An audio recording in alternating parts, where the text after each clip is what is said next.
जलगांव में 29 नवंबर को राज्य स्तरीय संविधान सम्मान सम्मेलन का भव्य आयोजन किया गया। इस प्रतिष्ठित सम्मेलन में स्मरणिका एवं विभिन्न पुस्तकों का प्रकाशन किया गया। कार्यक्रम का प्रस्ताविक डॉक्टर मिलिंद बागुल ने प्रस्तुत किया। इसके बाद स्वागताध्यक्ष डॉक्टर अब्दुल करीम सालार तथा सम्मेलन के मुख्य संयोजक मुकुंद सपकाड़े ने मार्गदर्शन किया। सम्मेलन के उद्घाटक हास्य कवि संपत सरल ने अपने विशेष अंदाज में दर्शकों का भरपूर मनोरंजन किया। प्रमुख अतिथि न्यायमूर्ति बीजी कोड़से पाटिल और सम्मेलन अध्यक्ष उत्तम कामड़े ने भी संविधान एवं सामाजिक जागरूकता पर अपने विचार व्यक्त किए। मंच पर इस मौके पर पूर्व विधायक शिरीष चौधरी, नीरज जैन, राजेश झाल्टे, डॉक्टर सत्यजीत साड़वे, खलील देशमुख, जयसिंह वाघ सहित अनेक सामाजिक क्षेत्र से जुड़े प्रतिष्ठित व्यक्तित्व उपस्थित थे। सम्मेलन में बड़ी संख्या में संविधान प्रेमी नागरिक, विद्यार्थी और सामाजिक कार्यकर्ताओं ने सहभाग लेकर कार्यक्रम को सफल बनाया। तो समोर ठेवायचा आहे। भारताचे संविधान उद्देशिका आम्ही भारताचे लोक भारताचे एक सार्वभौम समाजवादी धर्मनिरपेक्ष लोकशाही गणराज्य घडवण्याचा व त्याच्या सर्व नागरिकांस सामाजिक, आर्थिक व राजनैतिक न्याय, विचार, अभिव्यक्ती, विश्वास, श्रद्धा व उपासना यांचे स्वातंत्र्य, दर्जाची व संधीची समानता निश्चितपणे प्राप्त करून देण्याचा आणि त्या सर्वांमध्ये व्यक्तीची प्रतिष्ठा, राष्ट्राची एकता आणि एकात्मता यांचे आश्वासन देणारी बंधुता प्रवर्धित करण्याचा संकल्पपूर्वक निर्धार। आज आपल्याजवळ असणारा माणूस उद्या धाकापोटी कुठे चालला जातो हे कळत नाही आणि अनेक लोक सांगतात, बरेच लोक मानतात की संविधानाला कोणी हात लावू शकत नाही, संविधानाची ओढ कोणी बदलू शकत नाही। अरे कलमच्या कलम बदलवताय, ओढ जाऊ द्या, कलमच्या कलम सोयीनुसार बदलवतायत, पण परिस्थिती अशी आहे। कांबळे साहेब, बीजी कोळसे पाटील साहेब, संपत सरल साहेब, मी आपल्याला जाणीवपूर्वक लक्षात आणून देईल की आम्ही 5 पुरस्कार, संविधान सन्मान पुरस्कार या ठिकाणी देतो। मनुष्य स्मृती पुढे केली जात आहे। मनुस्मृतीचे गोडसे मोठ्या प्रमाणात गायले जात आहे। मनुस्मृतीवर आधारित देशाचे उधळघडण करून नवा बलशाली भारत उभारला जावा म्हणून सांगितले जात आहे। प्रिय बंधू आणि भगिनींनो, मी आपल्याला सांगू इच्छितो की मनुस्मृती एक धर्मग्रंथ आहे। एखाद्या देशाच्या राजकारणाबार कसा असावा असे त्यात नमूद केले नाही। एका धर्माचा धर्मग्रंथ दुसऱ्या धर्माच्या लोकांवर कोणी लादू शकत नाही। असा आज भारतात 14 लहान मोठे धर्म आहेत। प्रत्येक धर्माचा धर्मग्रंथ आहे।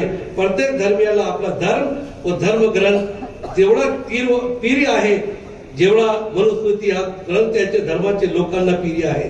त्यांना त्यांच्या धर्म व मनुस्मृती नावाचा धर्मग्रंथ लगाख हो। तुम्हाला तुमच्या मनुस्मृती उद्यार या देशाचे राजकारभार करण्याचा कोणताही नैतिक अधिकार कोणी दिलेला नाही। संविधान लागू होण्याआधी अस्तित्वात असलेले कायदे जे संविधानाच्या मूलभूत अधिकारांच्या विरोधात जात आहे, सर्व कायदे आपोआप रद्द समजले जातील अशी तरतूद संविधानात असल्याने बुद्धगया येथील महाबोधी महाविहार कलम 26 नुसार बौद्धांच्या ताब्यात देणे हे सरकारला बंधनकारक असताना सुद्धा सरकार तसे करत नाही। बुद्धगया येथील महाबोधी महाविहार हे जगभरातील बौद्धांचे श्रद्धेचे स्थान असल्याने सरकारने श्रद्धेचा आदर करून बुद्धगया येथील महाबोधी महाविहार बौद्धांच्या ताब्यात द्यावा लागेल असे आपण निवड म्हणून थांबू नये, तर त्याकरिता आवश्यक ती न्यायालयीन लढाई प्रसंगी रस्त्यावर ती लढाई लढावी असे आवाहन या संमेलनाच्या माध्यमातून आपण करताना मला कसलाही संकोच वाटत नाही. सरकार ज्याप्रमाणे बौद्धांची कोंडी करीत आहे तसेच कोंडी इथल्या मुस्लिमांच्या सुद्धा करीत आहे. नुकतेच सरकारने आपल्या 5 बहुमतावर वक्फ सुधार कायदा 25 पारित केला आहे. हा कायदा पूर्णतः संविधान विरोधी आहे असे अनेक कायद्यांची जनतरी आपल्याला देता येईल की ज्यामुळे संविधानाचे उल्लंघन होत आहे. महाबोधी टेम्पल ऍक्ट, वक्फ सुधारणा कायदा या विरुद्ध देशभरात जन आंदोलन आजही सुरू आहे. तेव्हा सर्व संविधानप्रेमी जनतेला संविधानाच्या सुरक्षतेकरिता एकजूट होऊन आपल्याला लढा उभारण्याची एक काळाची गरज आहे. या भारताला स्वातंत्र्य मिळावे म्हणून महात्मा गांधी यांनी शांत रोखणार आहोत की नाही हा खरा प्रश्न आहे. मी तमाम नागरिकांना विनंती करेन की आपल्याला या फॅसिस्ट शक्तीच्या विरोधात, धर्मांध शक्तीच्या विरोधात, जात्यंध शक्तीच्या विरोधात लढल्याशिवाय पर्याय नाही. बाबासाहेब आंबेडकरांनी बनारस विद्यापीठामध्ये विद्यार्थ्यांसमोर भाषण करताना सांगितलं, बनारसच्या विद्यापीठामध्ये, की या देशाचा राज्यकारभार तुम्हाला जर भारताच्या राज्यघटनेप्रमाणे चालवायचा असेल तर मनुस्मृती फेकून द्यावी लागेल. या मनुस्मृतीने या देशातल्या जनतेला गुलाम केलं, त्या मनुस्मृतीला फेकून द्यावं लागेल. आणि म्हणून ही मनुस्मृती फेकून देण्यासाठी आपल्याला संविधान संमेलन घेण्याची गरज आहे. लक्षात घ्या, संविधानाचा मोठ्या प्रमाणावर अपमान केला जातोय. अनेक लोक ज्या संविधानानं आमचं जीवन सुंदर केलं, ज्या संविधानानं माझं जगणं समृद्ध केलं, ज्या संविधानानं माझं जगणं नटवलं, ज्या संविधानानं माझं जगणं फुलवलं, भारतीय नागरिकांचं जगणं फुलवलं, त्या नागरिकांना मी आवाहन करतो, तुमच्या जगण्याला अर्थ प्राप्त करून दिला त्या संविधानाची लढाई तुम्ही लढणार आहात की नाही हा खरा प्रश्न आहे इथल्या भारतीय नागरिकांसमोर. आणि म्हणून ही लढाई आपण लढावी, ताकदीने लढावी, सर्व जाती समूहांनी लढावी. यासाठी संविधान सन्मान संमेलनाची गरज आहे. लक्षात, या संमेलनातून आपण प्रेरणा घ्या. अनेक विचारवंतांची भाषणं आपण ऐकणार आहोत आणि ही प्रेरणा घेऊन गावागावात, वस्त्या वस्त्यांमध्ये जाऊन चालते. गांधी जब आए तब ये स्वतंत्रता आंदोलन देहातों में लेने का काम गांधी जी ने किया. तिलक होते तब तक कुछ नहीं था और तब तक हिंदू धर्म की भाषा भी नहीं थी. हिंदू धर्म का जन्म ये सब बकवास है. उनका ब्राह्मण धर्म था और वो ब्राह्मण धर्म तिलक के ये चित्पावन ब्राह्मणों ने पुणे में मीटिंग करके अभी हमको ब्राह्मण धर्म छोड़ना पड़ेगा और हमें हिंदू धर्म के नाम पे राजनीति करनी होगी. जब हम लोग सब बराबरी की मांग करते हैं तो वो हमको मुस्लिमों के डर दिखाते हैं. देखो मुस्लिम आ गए, आने दो, वो हमारे रक्त मासक है, उनका मुस्लिमों का हमारा डीएनए एक है. और जो चित्पावन है या आर्यभट्ट है उनका हमारा डीएनए जमता नहीं, ये समझो. और उनको राज करना है. आप जो संघ की आइडियोलॉजी पढ़ेंगे तो वो कहते हैं कि हम देश के मालिक हैं. मेरे सब वीडियो देखो. मैं अभी ज्यादा भाषण नहीं देना चाहता, सबका प्रोग्राम में डिस्टर्ब नहीं करना चाहता. मुझे भी सरल संपत को सुनना था लेकिन वो अभी ऑडियो में सुनेंगे. और मैं आपको इतना ही वार्निंग देता हूं. वार्निंग है ये. मेरे कई वीडियो जिसको 10-10 लाख लोग देख रहे हैं, क्योंकि मैं ये बोल रहा हूं कि ये जहरीली जमात, इतनी जहरीली जमात दुनिया में कहीं नहीं है. और इतने इतना जहरीला प्लानिंग भी कोई नहीं कर सकता। पहली बार ट्रंप आया था, हमने सोचा कि हवा है। दूसरी बार ट्रंप आया और वो क्या बोल रहा है आज, मोदी का सब सच बाहर निकल रहा है, सब झूठ जो मोदी बोल रहा है। क्या सिंदूर की बात करता है, क्या पहलगाम की बात करता है। तो मैं तो कहता हूं गोधरा से पहलगाम तक सभी इवेंट जो आप देखेंगे तो एक भी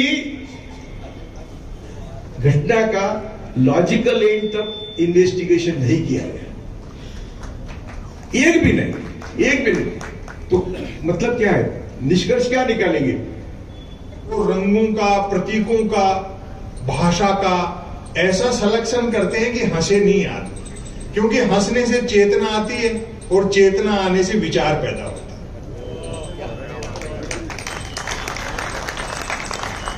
हिटलर का इलाज एक ही आदमी के पास था, चार्ली चैपलिन के पास। उसी ने उसको उसकी हैसियत बता दी। तो आप ऐसे प्रोग्राम आयोजित करो जिसमें लोग खुल करके हंसे। सोशल मीडिया पे क्या होता है कि आपने कोई बात की और उसका वीडियो ग्रुप में डाल दिया तो उन्हीं 200-500 लोगों ने देखा जो आपसे जुड़े हुए, वो दूसरे पाले में तो गई नहीं गेंद। वो दूसरे पाले में बात आपकी तब जाएगी, उस कंफर्ट जोन को आप तब तोड़ेंगे जब मामला जमीनी होगा। अगर मान लो किसी स्कूल में आप नुक्कड़ नाटक कर रहे हैं जन चेतना के लिए, बाबा साहब के संदेश का या कोई दहेज विरोधी या कॉरपोरेट की लूट का, तो वहां तो उस विचारधारा के बच्चे भी बैठ करके सुन रहे हैं, अध्यापक बैठ करके सुन रहे हैं। और भोलेपन में असावधानी बस न समझते हुए भी विरोधी विचारधारा के बच्चे भी उस नुक्कड़ नाटक का वीडियो बनाएंगे और उन्हीं के ग्रुप में भी वो बात जाएगी। तो कहने का मेरा मतलब ये है, शास्त्र के पैरेलल लोक को बढ़ाओ और जो भी काम करो वो जमीनी ज्यादा हो और हंसने का प्रतिशत बढ़े। आपने इस कार्यक्रम में मुझे आमंत्रित किया और इतना मान सम्मान दिया, मैं आपका आभार प्रकट करते हुए 2-3 रचनाएं आपको सुना देता हूं। एक तो कहीं भी मैं जाता हूं तो एक बात मुझसे पूछते हैं छूटते से ही कि साहब आपको कभी धमकी वमकी नहीं मिलती भक्तों की? मैंने कहा आमना सामना ही नहीं होता, सोशल मीडिया मैं इस्तेमाल नहीं करता, किताबें वो नहीं पढ़ते।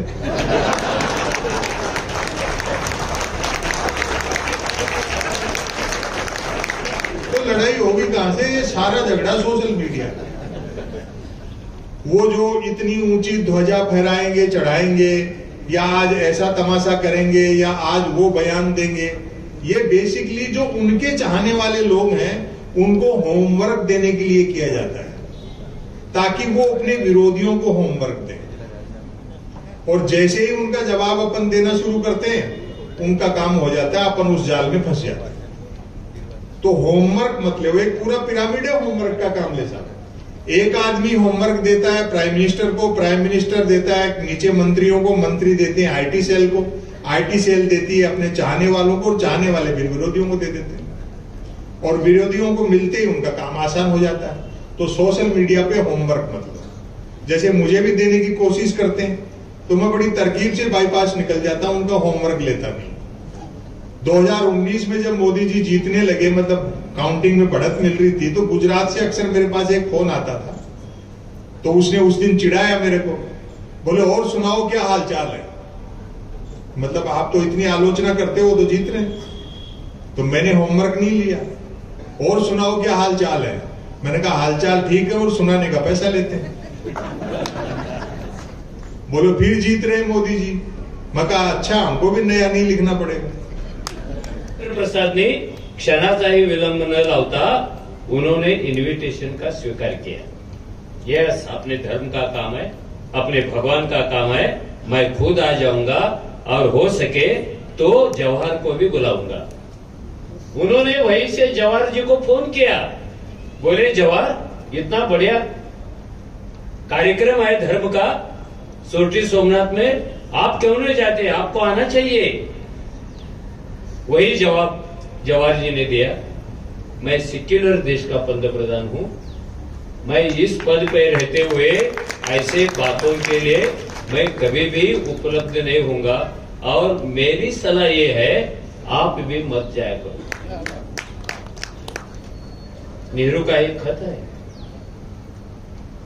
राजेंद्र प्रसाद ने किसी की नहीं सुनी क्योंकि वो हिंदुत्ववादी था, उससे भी ऊपर वो ब्राह्मण था, उससे भी ऊपर कड़वा ब्राह्मण था। वो गया, उसने पूजा की। ये जो लड़ाई शुरू हुई थी कोल्हापुर में, नागपुर में, वो सरकार में आकर राष्ट्रपति तक पहुंची।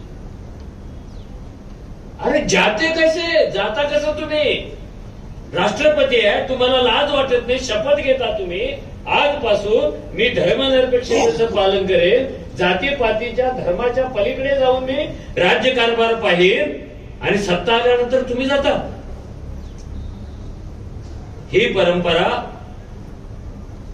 तिचं पुनरुज्जीवन मोदींनी केलं 2014ला।